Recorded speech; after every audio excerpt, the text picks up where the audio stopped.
Yes. Right.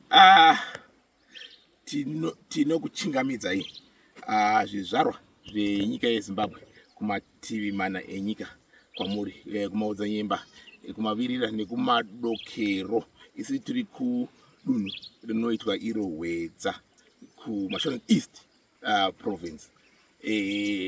Tane nguva zvedu tirimo, tiri maruva muno, tiri kushanda, tiri kutraya kusumudza vagari vekumaruva kuti vave vanoti pachirungu inonzi social mobility, ende zvichireva kuti toda kuwandutsa upfumi muvagari vekumaruva. Tiri kuzviona, tatove nemasuccess stories, tiri kutokunda pari zvino. Tototenda chinhano chatasvika nekuti takatanga tichidadiridza nemvura dzemumarwizi, nawo taane mamvura emairrigation, taane mapaipi, taane zvinoita kuti tiita segore rirambe tichidaro. Tichiri kuda zvakati asi zviri kutoti tiwane basa, tifanira kufambisa ndima tinazvo mbichana. Asi tiri kuti vagari vekumaruva tiri kuda kuti vawandutsirwe upfumi hwavo. Nguva yekuti vacharambe vachanonge masvosve nemhino aiwaka ichange ichipera.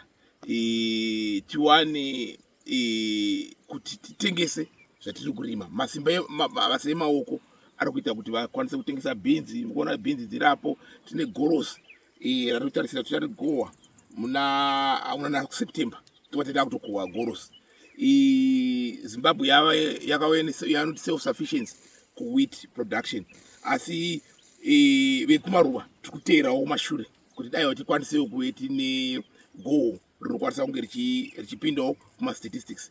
Tiri kuona futi kudhura kwakaita sefertilizer, tiri kudzikisa kudhura kwacho atinogadzira macompost embeu dzatakakohwa iro gore richangopera rineri, takakohwa ndokubva tazviunganidza apa mashanga acho tozoacherera manje mumatrench edu amuri kuona aya.